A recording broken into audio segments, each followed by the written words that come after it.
Hello, dear aspirants, and welcome back to the foundation series. So, guys, if you're targeting RBI Grade B for next year or any banking exam for this year, this series is going to be a game changer for you. Guys, in this series, we are covering each and every component from the very basic, very foundation, and you can use this for your preparation for any banking exam or any regulatory body exam.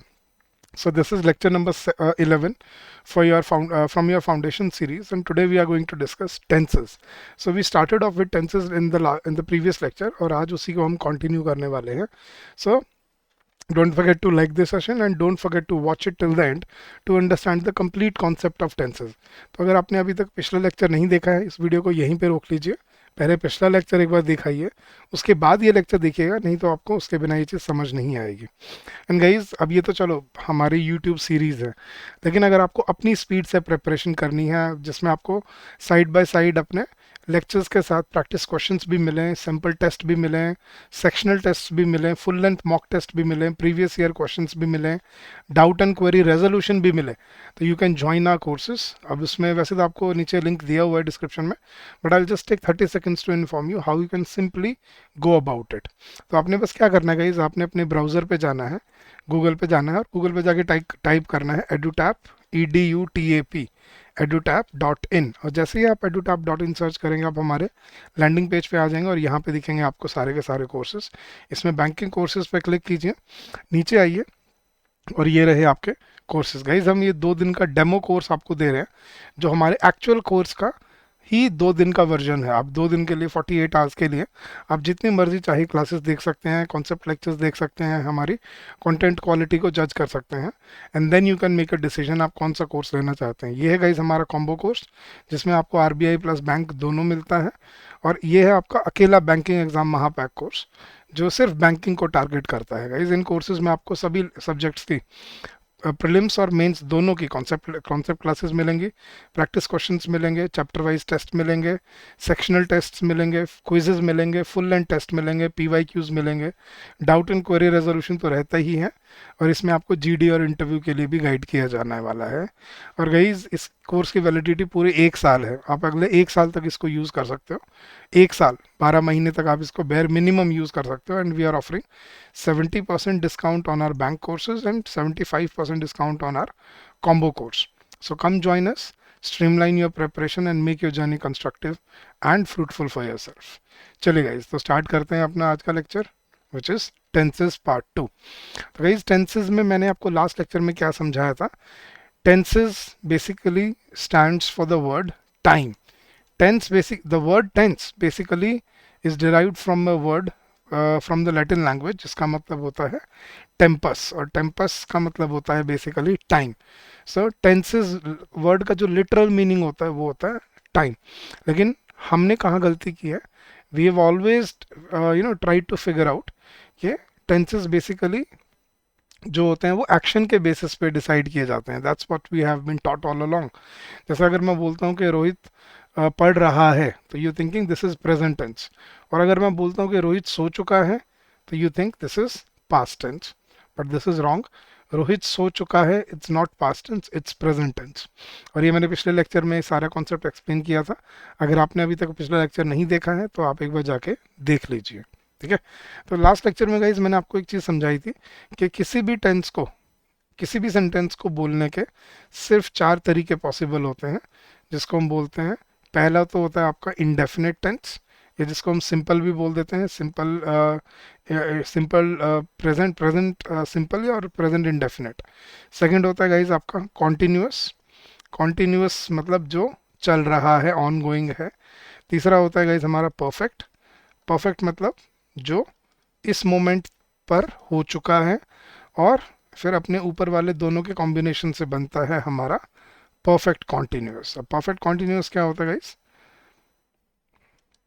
जो action कुछ देर पहले start हो चुका है और अभी भी चल रहा है. जैसे वो 2 घंटे से पढ़ रहा है, तो इसका मतलब 2 घंटे पहले स्टार्ट हो चुका है, दैट्स द परफेक्ट पार्ट.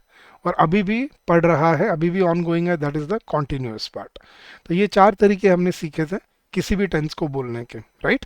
अगर आपने पिछले लेक्चर में नहीं देखा है तो प्लीज़ अगेन रेटरेटिंग कि go watch that previous lecture first, नहीं तो आपको ये समझ नहीं आएगा आज. ठीक है. चलिए तो अब स्टार्ट करते हैं गाइस कि इनको अब हम तीनों टेंसेस में डिकोड करते हैं इन चारों को, कि प्रेजेंट टेंस में इनको कैसे बोला जाता है, पास्ट टेंस में क्या बोला जाता है, और फिर फ्यूचर में कैसे इनको बोला जाता है। तो अब मैं क्या करके आपको हर टेंस का स्ट्रक्चर बताता चलूंगा ताकि आप उसको अपनी लाइफ में फॉलो करते चलो। तो सबसे पहले स्टार्ट करते हैं गाइस प्रेजेंट इंडेफिनिट के साथ, या जिसको हम सिंपल प्रेजेंट टेंस भी बोलते हैं। प्रेजेंट इंडेफिनिट टेंस मैंने आपको क्या बताए थे गाइस, कौन से होते हैं? कोई भी हैबिचुअल एक्शन है, कोई भी हैबिचुअल एक्शन, या कोई भी रिपीटेड एक्शन है। मतलब कोई भी एक्शन जो बार बार रिपीट होता है, रेगुलरली रिपीट होता है, या फिर एक हैबिट की तरह किया जाता है। जैसे मैं सुबह जल्दी उठता हूँ, दिस इज माई हैबिट, तो I wake up early in the morning. मैं इस कंपनी में नौकरी करता हूँ, अब ये डेली करते हो आप नौकरी, रिपीटेड एक्शन है, right. So I work in this company. मैं अपना खाना खुद बनाता हूँ, this is my habit, so I cook my food my self. Repeated action, जैसे मैं गाड़ी से ऑफिस जाता हूँ, रोज जाते हैं, so I go to work by car. तो इन सेंटेंसेस में गाइस क्या सीक्वेंस रहता है? जो नॉर्मल सेंटेंसेस होते हैं, जो अपने पॉजिटिव सेंटेंसेस होते हैं, उसमें सब्जेक्ट, सब्जेक्ट के बाद सीधा क्या यूज होती है हमारी V1, और उसके बाद आता है हमारा ऑब्जेक्ट। सिर्फ इसमें हमने जो सब्जेक्ट वर्ब एग्रीमेंट में पढ़ा था, first person, second person, third person का जो लॉजिक था, उसमें कैसे बनता है? फर्स्ट पर्सन में हम क्या यूज़ करते हैं? वर्ब की फर्स्ट फॉर्म। सेकंड पर्सन में हम यूज़ करते हैं वर्ब की फर्स्ट फॉर्म।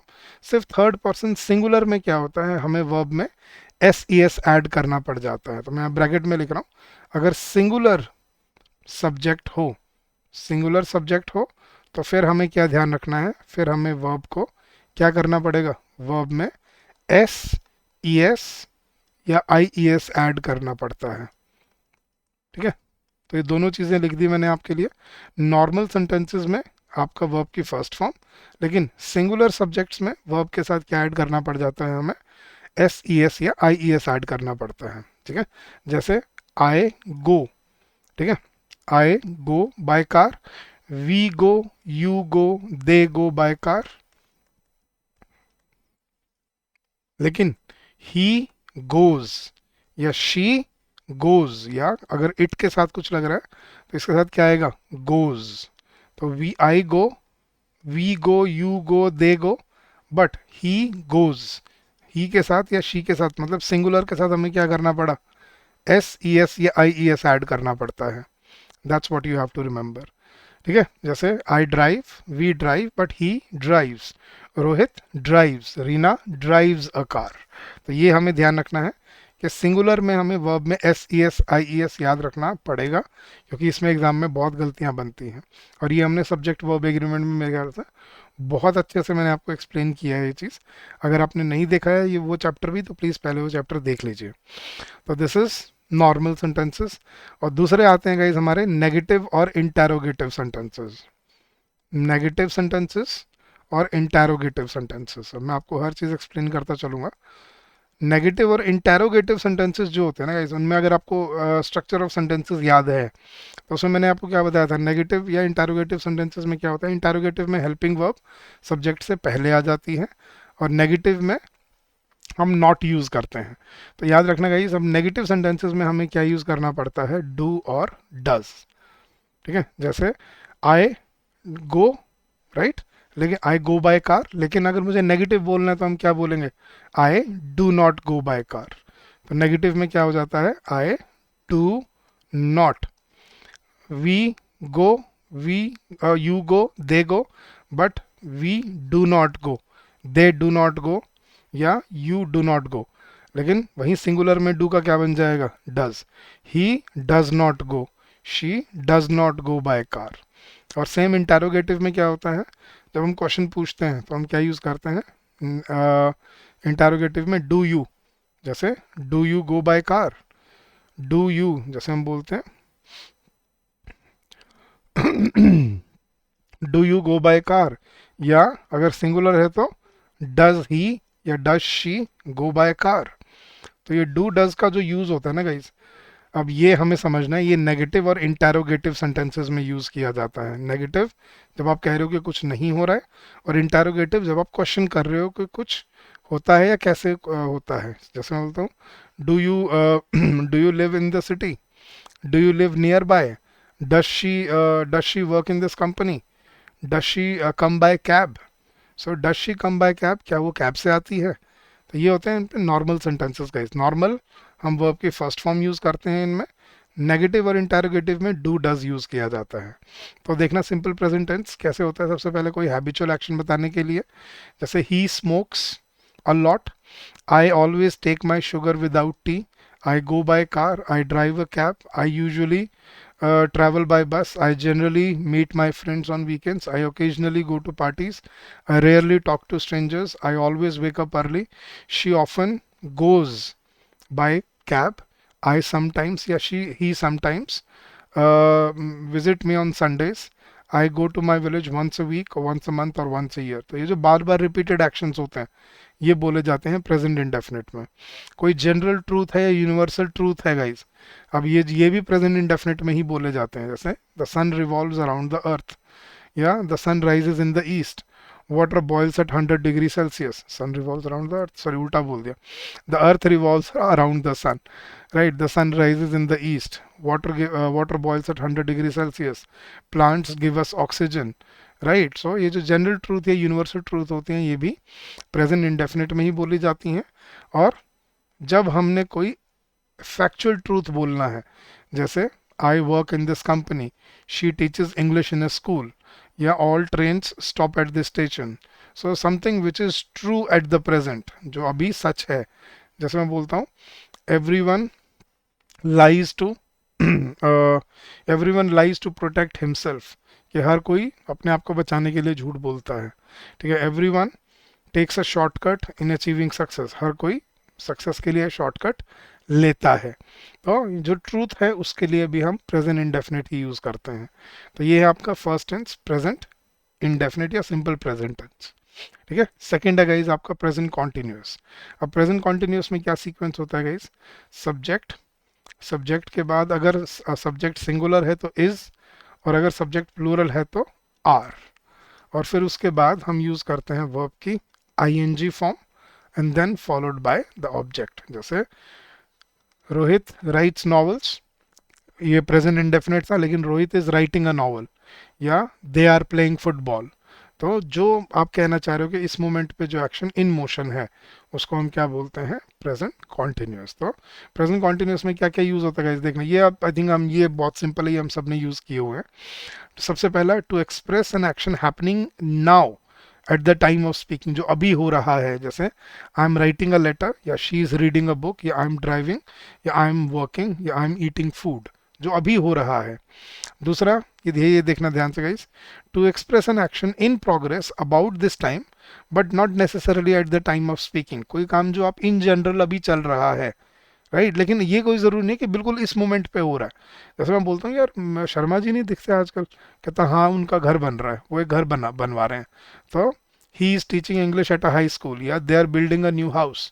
तो he is teaching English at a high school, मतलब कि यार जैसे मान लो तुम्हारा छोटा भाई था, तो अब मैं आया आपसे मिलने, कहता यार वो कहाँ पे है, रोहित कहाँ पे है, आपने बोला यार रोहित तो एक स्कूल में नौकरी कर रहा है आजकल, तो he is working as a teacher in a school. तो मतलब ये ज़रूरी नहीं है कि वो बिल्कुल इस मोमेंट पे कर रहा है, बट अभी इन एट प्रेजेंट उसका ये ऑक्यूपेशन है। What are they occupied in, right, और व्हाट इज ही और शी ऑक्यूपाइड इन। तो ये बताने के लिए भी हम प्रेजेंट कॉन्टिन्यूस यूज करते हैं। और ये ध्यान से समझना गाइस, कई बार आपने न्यूज़पेपर्स में देखा है, हम ऐसा लिखा हुआ देखते हैं कि the prime minister is going to Europe next month.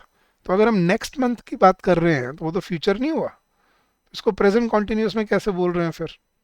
अब ये एक स्पेसिफिक सिचुएशन होती है गाइस, कब, when a definite arrangement in the near future, के अभी नियर फ्यूचर में कोई एक ऐसी एक्शन है जो आप फिक्स हो चुका है, जिसका टाइम, जिसका वेन्यू सब कुछ फिक्स हो चुका है, मतलब उसकी पूरी प्रेपरेशन हो चुकी है। अब प्राइम मिनिस्टर के जाने की प्रेपरेशन 6 महीने पहले हो जाती है, तो जिसकी प्रेपरेशन हो चुकी है, जैसे मान लो आपने मुझसे पूछा कब जा रहे हो, मैंने बोला यार कल मेरी फ्लाइट है, तो I am leaving tomorrow, I am leaving tomorrow, कैसे, मेरी फ्लाइट फिक्स हो चुकी है, राइट।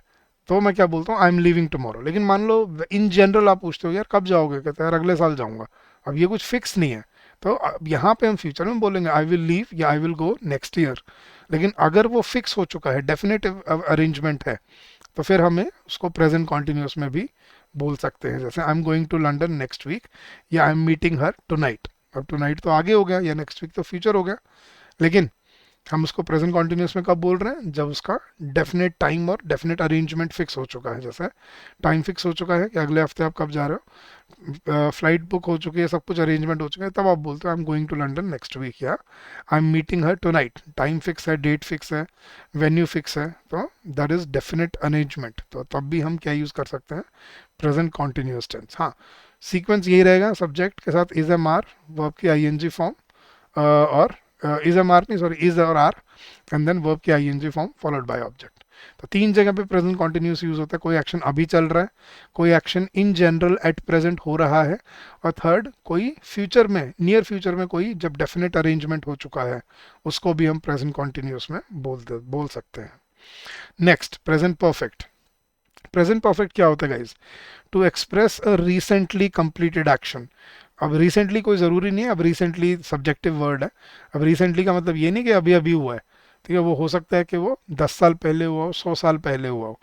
तो जब हम कोई भी, हमने बस ये बोलना होता है कि कोई एक्शन या तो इस मोमेंट से पहले शुरू हो चुका है या इस मोमेंट से पहले ख़त्म हो चुका है। जब आपने संपूर्णता बतानी है, कंप्लीटनेस शो करनी है कि ये हो चुका है, ठीक है, ये कर चुका हूँ, हो चुका है, बन चुका है, आ चुका है, लिख चुका हूँ, हो कर दिया है, हो गया है, तो चुका है, दिया है, लिया है, कर चुका है, मतलब ये सारे जो कंप्लीशन बता रहे हैं उनको हम बोलते हैं प्रेजेंट परफेक्ट सेंटेंस में। ठीक है, जैसे I have just finished my work, कि मैंने अभी अभी अपना काम खत्म किया है। He has gone to school, वो स्कूल जा चुका है। शी हैज़ स्लेप्ट, वो सो चुकी है। तो जो काम आप बता रहे हो कि हो चुका है, आपकी ग्रेजुएशन हो चुकी है, yes I have completed my graduation, या I have graduated, completed my graduation. तो ये होते हैं गाइस प्रेजेंट परफेक्ट सेंटेंसेस, जो आप बोल रहे हो कि हो चुका है। अब इनमें क्या सीक्वेंस लगता है गाइस, देखना, प्रेजेंट मतलब फर्स्ट पर्सन के साथ, तो पहले सीक्वेंस लिखवाता हूँ, सब्जेक्ट के साथ क्या यूज होता है, या तो हैज़, अगर सिंगुलर है तो हैज़, और प्लूरल है तो हैव। उसके बाद वर्ब की थर्ड फॉर्म, और उसके बाद आता है आपका ऑब्जेक्ट। ठीक है, तो जैसे आई, आई के साथ I have done my work, कि मैं अपना काम कर चुका हूँ, ठीक है, मेरा काम खत्म हो चुका है। वी के साथ, मतलब प्लूरल्स के साथ, वी के साथ, यू के साथ, दे के साथ, या कोई भी प्लूरल वर्ड है उसके साथ भी क्या यूज होता है, have. We have we have, चलो, completed the task, you have completed the task, और they have completed the task। बस सिंगुलर में क्या ध्यान रखना गाइस, he और she has, he has completed या she has completed the task, या she has done her work, he has done his work। तो सिंगुलर के साथ has, और बाकी सब के साथ क्या यूज होता है, have। क्लियर है, ये है आपका प्रेजेंट परफेक्ट। और प्रेजेंट परफेक्ट कॉन्टिन्यूस क्या होता है गाइस, कोई एक्शन जो, to express an action which began in the past, जो शुरू हो चुका है, एंड इज स्टिल कंटिन्यूइंग, और अभी भी चल रहा है। इसमें आपको दो वर्ड्स यूज होते हैं गाइस, फॉर और सिंस। ठीक है, पहले मैं आपको सीक्वेंस बताता हूँ, उसके बाद हम देखेंगे इसमें क्या रूल लगता है। तो सब्जेक्ट, सब्जेक्ट के साथ हैज एंड हैव, उसके बाद वर्ब के, उसके बाद हम टाइम के लिए क्या लगाते हैं, बीन। उसके बाद वर्ब की कौन सी फॉर्म यूज होती है, वर्ब की आईएनजी फॉर्म, एंड उसके बाद आपका ऑब्जेक्ट प्लस फॉर या सिंस लगाया जाता है। फॉर या सिंस के साथ हम क्या बताते हैं, अपना टाइम बताते हैं कि टाइम कब से, मतलब कब से शुरू हुआ है या कितनी देर से चल रहा है। जैसे it has been raining since 6 AM, तो इट हैज़ बीन वर्ब की आईएनजी फॉर्म, रेनिंग और सिंस 6 AM। या they have been waiting for him for an hour, कि दे हैव बीन वर्ब की ING form, for him for an hour, वो 1 घंटे से उसका इंतजार कर रहे हैं। जैसे मैं बोलता हूँ कि we have been working here for the past 6 months। कि हम पिछले 6 महीने से यहाँ काम कर रहे हैं. This has been going on, this has been going on for the for the last 80 years के, पिछले 80 सालों से यही चल रहा है. तो अब क्वेश्चन ये उठता है, सर ये फॉर और सिंस कहाँ पे यूज होता है. अब देखना गाइस, फॉर और सिंस. फॉर यूज होता है गाइस किसके लिए, ड्यूरेशन ऑफ टाइम, कि कोई काम कितनी देर से हो रहा है, ड्यूरेशन ऑफ टाइम. और दूसरा है गाइस, सिंस कब यूज होता है, specific start point, specific start point बताने के लिए कि किस पॉइंट से शुरू हुआ है. ड्यूरेशन मतलब कितनी देर से हो रहा है. जैसे देखना गाइस, मैं 2 घंटे से तुम्हारा इंतजार कर रहा हूँ. 2 घंटे से मतलब शुरू कब हुआ, 2 घंटे पहले. 2 घंटे पहले क्या टाइम था वो आपको पता नहीं है, तो I have been waiting for you for 2 hours. लेकिन अगर मैं बोलूं कि मैं 1 बजे से तुम्हारा इंतजार कर रहा हूं, तो I have been waiting for you since 1 o'clock, since 1 o'clock या सिंस 1 PM. तो 1 o'clock या 1 PM क्या होता है, स्पेसिफिक स्टार्ट पॉइंट. हम 10 सालों से यहाँ रह रहे हैं, we have been living here for 10 years. फिर कोई स्पेसिफिक स्टार्ट पॉइंट नहीं है, ड्यूरेशन है, कितने टाइम हो गया रहते हुए, 10 साल. लेकिन हम 2015 से रह रहे हैं, we have been staying here since 2015. 2015 क्या है, स्पेसिफिक स्टार्ट पॉइंट. हाँ जी, हम पिछले 6 महीने से यहाँ रुके हुए हैं for the last 6 months. But हम जनवरी से यहाँ रुके हुए हैं, we have been staying here since January. तो आपको ये देखना होता है कि आपको क्या मिला है, स्पेसिफिक स्टार्ट पॉइंट मिला है या ड्यूरेशन मिल रही है. अगर ड्यूरेशन है तो फॉर, और स्पेसिफिक स्टार्ट पॉइंट है तो सिंस यूज किया जाता है. क्लियर है. जैसे he has been missing since Monday, वो मंडे से लापता है, लेकिन वो पिछले 4 दिनों से लापता है. He has been missing for the last 4 days. तो 4 दिन क्या है, ड्यूरेशन, और मंडे क्या है, स्टार्ट पॉइंट. क्लियर होगा. हम 1947 से, 1947 क्या है, स्पेसिफिक स्टार्ट पॉइंट सिंस 1947. हम पिछले 80 सालों से या 78 ईयर्स से फॉर 78 ईयर्स, क्योंकि वो क्या है, ड्यूरेशन ऑफ टाइम. हम बोलते हैं फॉर सेंचुरीज, सदियों से, या पता नहीं दशकों से, फॉर डेकेड्स. लेकिन सिंस 19th century या सिंस 21st century, तो स्टार्ट पॉइंट बता रहे हो तो सिंस, और ड्यूरेशन बता रहे हो तो फॉर.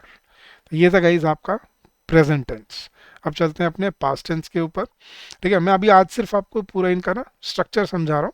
इसमें कुछ और एक्सेप्शंस हैं जो मैं आपको नेक्स्ट लेक्चर में समझाऊंगा अभी. ठीक है. चलिए, तो पास्ट टेंस क्या होता है गाइस, पास्ट इंडेफिनिट, वही है, सिंपल पास्ट भी बोलते हैं इसको.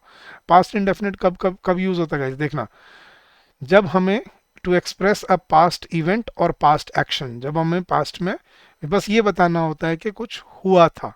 ठीक है, this action is completely unrelated to present, it is there for used in the past tense. मतलब इसको सिंपल हम क्या बोलते हैं, any occurrence of past. Any occurrence of past मतलब जब आपने बस ये बताना है बिना किसी टाइम फ्रेम के, कोई टाइम ज़रूरी नहीं है इसमें, सिर्फ आपको ये बताना है कि ऐसा हुआ था. जैसे मैं कल उससे मिला था, आई मेट हिम यस्टरडे. ठीक है, मेरी थोड़ी देर पहले उससे बात हुई थी, I spoke with him a little while ago. मैं पिछले हफ्ते दिल्ली गया था, I went to Delhi last week. तो इसमें सीक्वेंस क्या रहता है गाइस, इसमें सब्जेक्ट, सब्जेक्ट के बाद वर्ब की कौन सी फॉर्म यूज होती है, सेकंड फॉर्म. ठीक है, और फिर आता है आपका ऑब्जेक्ट. तो जैसे मैं बोलता हूँ, I went to Delhi last week, मैं पिछले हफ्ते दिल्ली गया था. आई मेट हिम यस्टरडे, मैं कल उससे मिला था. तो ये होता है सब्जेक्ट प्लस V2. अब इसमें अगर हम नेगेटिव सेंटेंसेस या इंटेरोगेटिव सेंटेंसेस बनाते हैं तो हमें क्या यूज करना पड़ जाता है गाइस, डिड. जैसे हम प्रेजेंट इंडेफिनिट में देख रहे थे ना, डू डज यूज हो रहा था, ऐसे ही पास्ट में क्या यूज होता है, डिड. I went there. लेकिन अब अगर हम नेगेटिव बोल रहे हैं तो आप देखना guys, I did not go there. अब जब हम डू का डिड बना देते हैं ना, तो फिर हम गो का वेंट नहीं बनाते, फिर हम फर्स्ट फॉर्म में ही रखते हैं. तो I did not go to Mathura, मैं मथुरा नहीं गया. या डिड यू गो देयर, क्या तुम वहां गए थे, तो डिड यू गो देयर, क्या तुम वहां गए थे? तो नेगेटिव या इंटेरोगेटिव में हमें क्या यूज करना पड़ता है? डिड यूज करना पड़ता है। बट नॉर्मल सेंटेंसेस कैसे बनते हैं? नॉर्मल अपनी वर्ब की सेकंड फॉर्म के साथ। ठीक है, जैसे जब हमें टाइम दिया हो, जैसे आई मेट हिम यस्टरडे, मैं कल उससे मिला था। शी डाइड इन 1987, वो 19 उनकी मौत 1987 में हुई थी।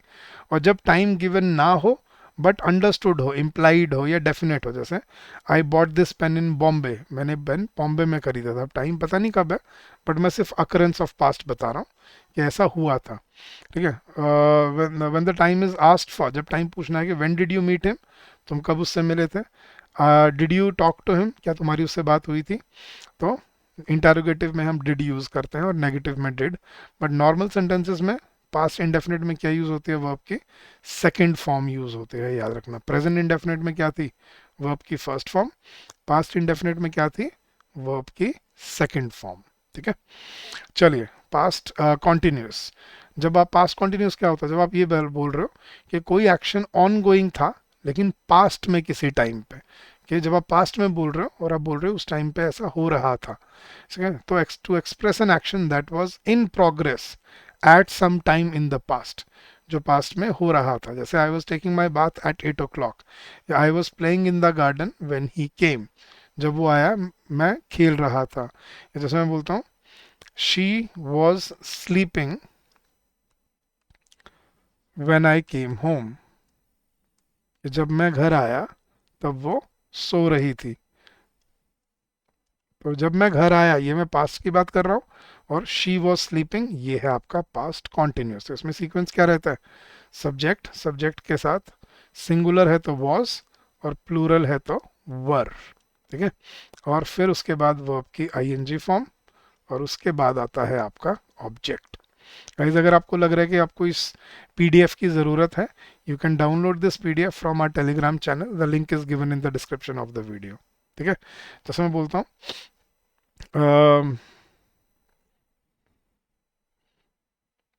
जब, और इसमें वेन तो यूज होता है, इसमें एक वाइल भी यूज होता है साइमल्टेनियस एक्शंस के लिए। जैसे मैं बोलता हूँ while I was while I was driving on the highway,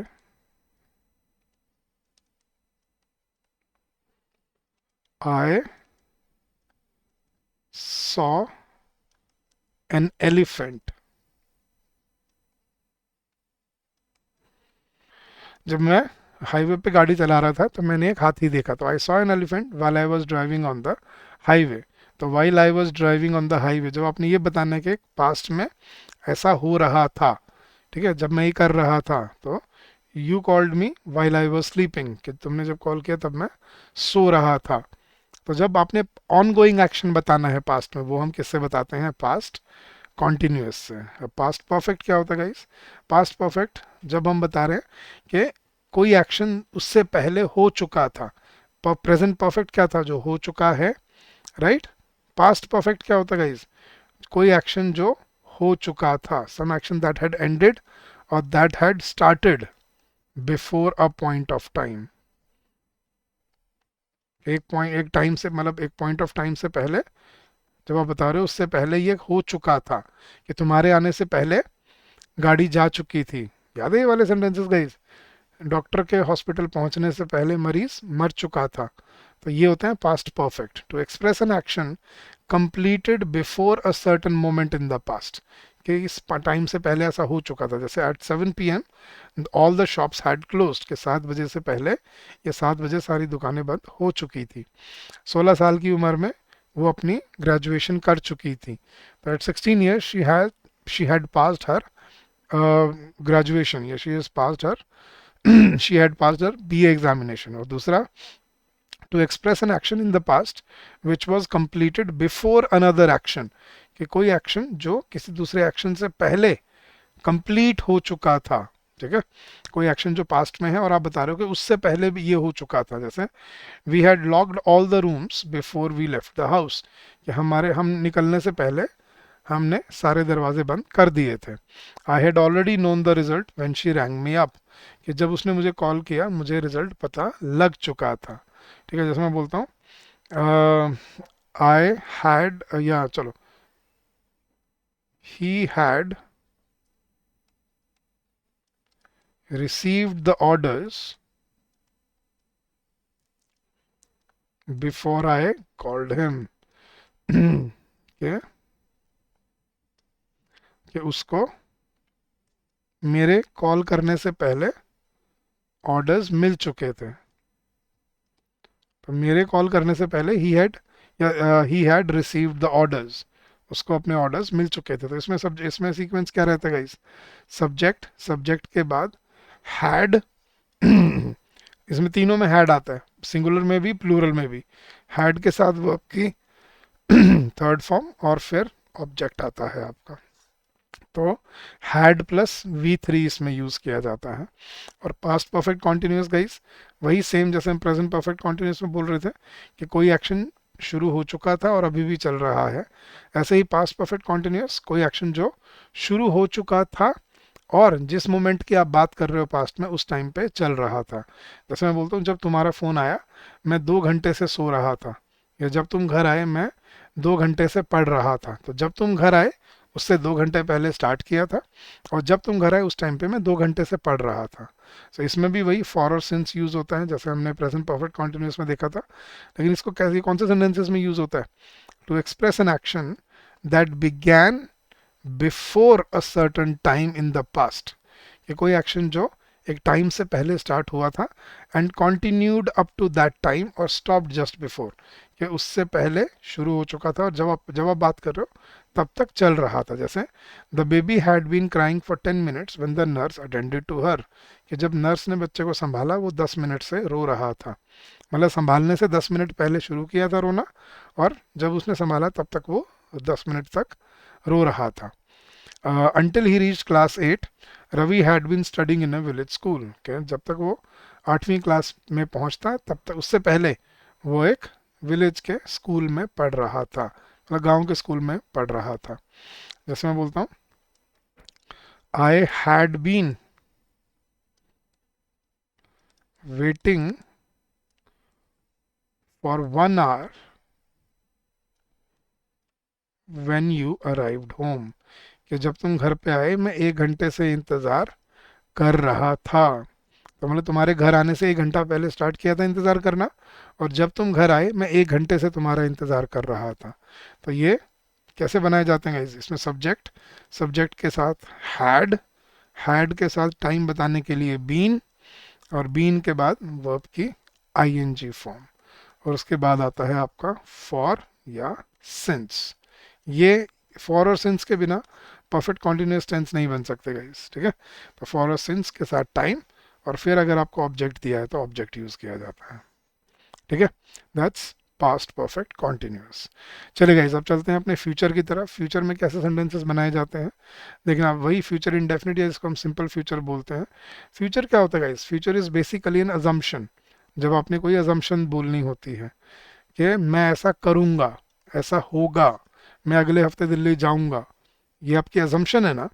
देखो गाइस पास्ट, प्रेजेंट और फ्यूचर थोड़ा सा डिफरेंट होता है। पास्ट जो हो चुका है वो फैक्ट है, जो हो चुका है वो फैक्ट है, राइट, सच है वो। प्रेजेंट जो हमारी आंखों के सामने हो रहा है वो रियलिटी है। लेकिन फ्यूचर क्या है? अभी फ्यूचर अभी रियल नहीं है, फ्यूचर एक अजम्पशन है कि मैं ऐसा करूंगा। क्या आप गारंटी लेते हो कर पाओगे? आप बोल रहे हो कि मैं अगले हफ्ते दिल्ली जाऊंगा, गारंटी है चले जाओगे? क्या पता प्लान चेंज हो जाए, बस छूट जाए, ट्रेन छूट जाए, या फ्लाइट ना मिले, या मौसम ख़राब हो जाए, तबीयत ख़राब हो जाए, 100 चीज़ें हैं, राइट? तो फ्यूचर में जब भी हम कुछ बोलते हैं ना तो इट्स ऑलवेज एन अजम्पशन। तो where do we use future tense? When we have to describe an assumption. Assumption is when you are assuming something to happen. Future indefinite में क्या सीक्वेंस फॉलो किया जाता है गाइस? सब्जेक्ट, सब्जेक्ट के साथ will या शैल, हम मोडाल यूज करते हैं, और उसके बाद वर्ब की फर्स्ट फॉर्म यूज होती है, और उसके बाद आपका ऑब्जेक्ट आता है। जैसे he will play cricket tomorrow, वो कल क्रिकेट खेलेगा। सो to express an action that has still to take place, कि जो अभी हुआ नहीं है, जो अभी होगा, जो अभी फ्यूचर में हम कह रहे हैं हम करेंगे। I will leave for Delhi next week, कि मैं अगले हफ्ते दिल्ली के लिए जाऊंगा। I will leave for Delhi next week, मैं अगले हफ्ते दिल्ली के लिए निकलूंगा, ठीक है? या ही विल रिटर्न टुमारो, वो कल लौट कर आएगा। ठीक है। तो जब हम फ्यूचर में without any reference of time, जब कोई स्पेसिफिक टाइम नहीं बोल रहे, बस हम ऐसा बोल रहे हैं कि फ्यूचर में ऐसा होगा, आई विल हेल्प यू, मैं तुम्हारी मदद करूंगा। ठीक है। दे विल अराइव टुडे, वो आज आ जाएंगे। तो जब भी आपने बोलना है कि सर आज तो प्रेजेंट नहीं है, नहीं, इस मोमेंट से आगे जो भी बोल रहे हैं वो फ्यूचर है अभी। ठीक है। तो फ्यूचर अजम्पशन के लिए हम क्या यूज वो करते हैं, फ्यूचर इंडेफिनिट। चलिए गाइज, नेक्स्ट है गाइज आपका future continuous. Future continuous tense क्या होता है गाइज, जब आप फ्यूचर में बोल रहे हो कि उस टाइम पे आगे ये हो रहा होगा।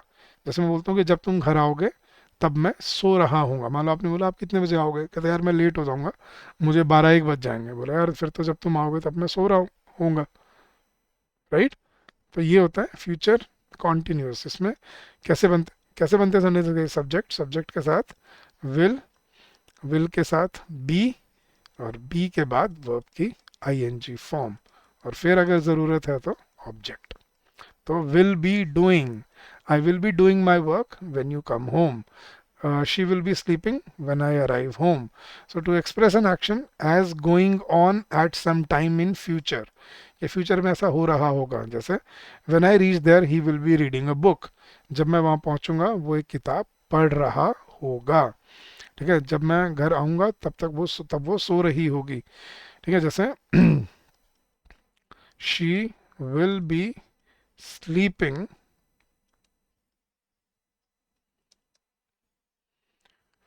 when I arrive, जब मैं आऊँगा तब वो सो रही होगी। या कोई ऐसा action, when an action to express future events that are planned, जैसे हमने प्रेजेंट कॉन्टिन्यूस में भी किया था ना, जो फ्यूचर में जो प्लान हो चुके हैं उनको हम प्रेजेंट कॉन्टिन्यूस में भी बोल रहे थे, लेकिन नियर फ्यूचर वाले को।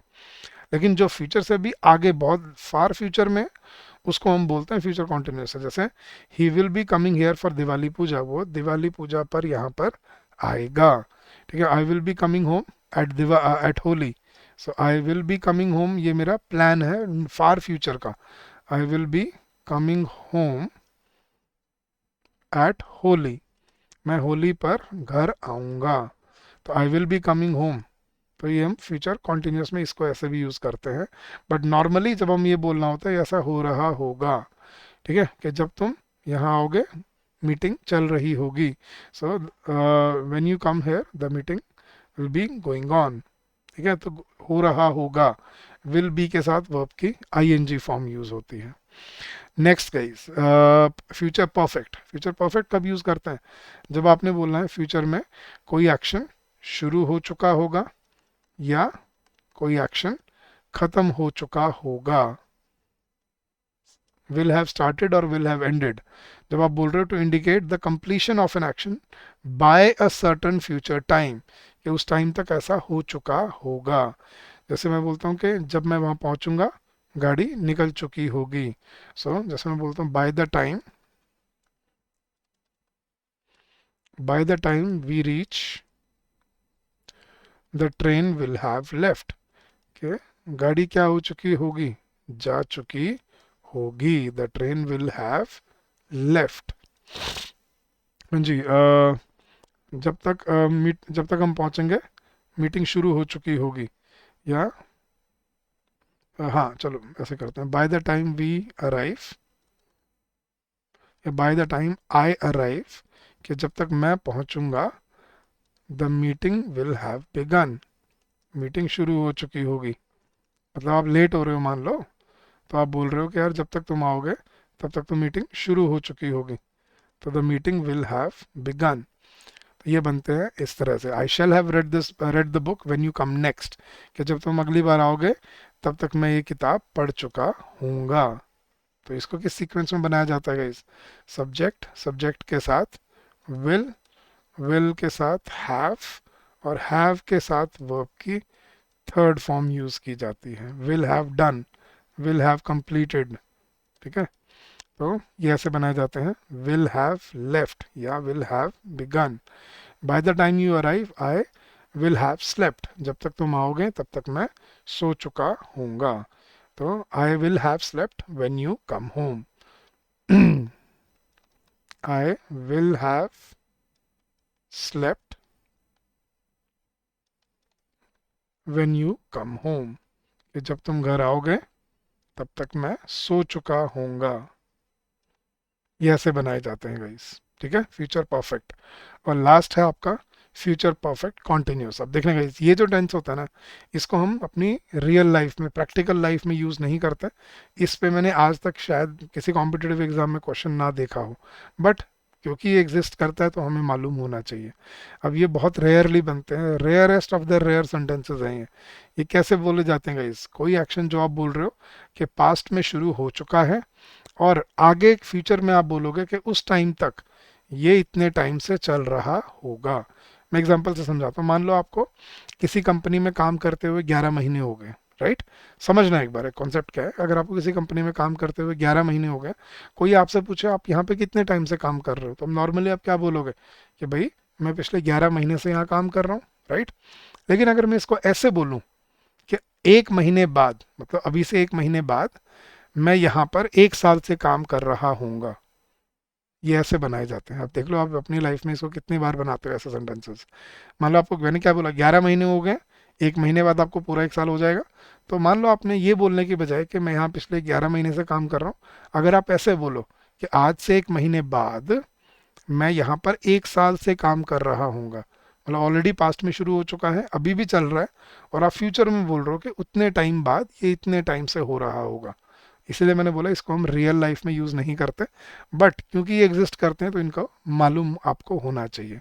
सो to indicate an action represented as being in progress over a period of time that will end in the future, तो जो ऑलरेडी हो रहा, चल रहा है, और आप फ्यूचर में बोल रहे हो कि इतने टाइम बाद ये इतने टाइम से हो रहा होगा। जैसे I shall have been working for 5 months in this office by end of June, कि जून के एंड तक, जून के एंड में मैं इस कंपनी में 5 महीने से काम कर रहा हूँगा। मतलब आपने जनवरी से स्टार्ट कर दिया है और जून एंड में मुझे यहाँ काम करते 5 महीने, मैं 5 महीने से यहाँ काम कर रहा हूँगा, ठीक है।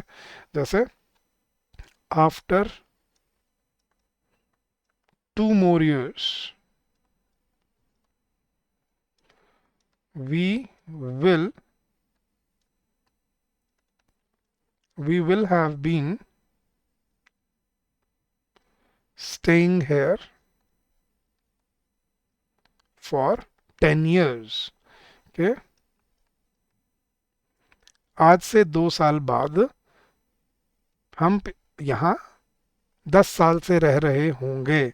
मतलब आपको ऑलरेडी 8 years हो चुके हैं और 2 साल बाद की बात कर रहे हो, तो ये 2 साल बाद हम यहाँ 10 साल से रह रहे होंगे। So after 2 more years we will have been staying here for 10 years।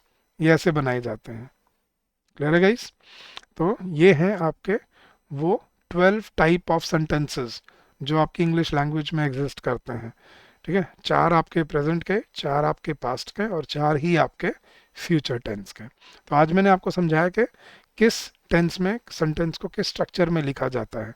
अब आपको अगर किसी स्ट्रक्चर में कोई डाउट हो, कोई क्वेरी हो, तो मुझसे कमेंट सेक्शन में ज़रूर पूछिएगा। नहीं तो अब मैं आपको नेक्स्ट लेक्चर में समझाऊंगा इन पे कहाँ पे आपको ध्यान रखना है और कैसे इसमें गलतियाँ बनती हैं आपके एग्ज़ाम में, ठीक है। बट जाने से पहले I want you to share your feedback with me कि आपको कैसा लग रहा है यहाँ पे सीखना, ये कॉन्सेप्ट्स आपके बिल्ड हो रहे हैं या नहीं हो रहे हैं। And do let us know that what is your experience with us. So do share your feedback with us on this given email id hello@edutap.co.in, right?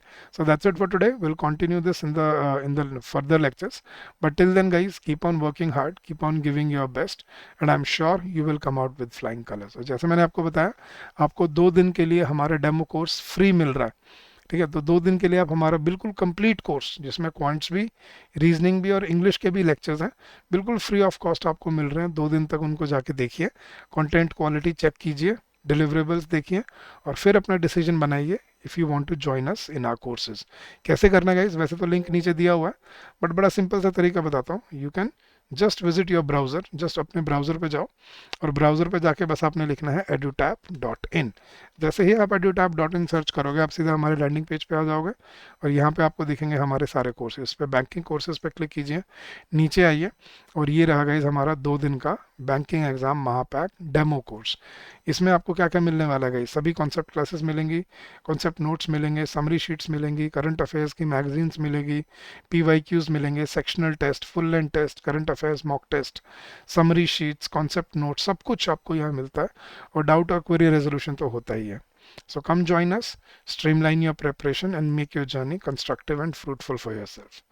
अगर आपका कोई डाउट है, कोई क्वेरी है guys, please feel free to call us on this number during the office hours, which is 8146207241, or you can also drop us an email at hello@edutap.co.in. So thank you once again, all the very best, see you in the next lecture, and happy learning to all of you.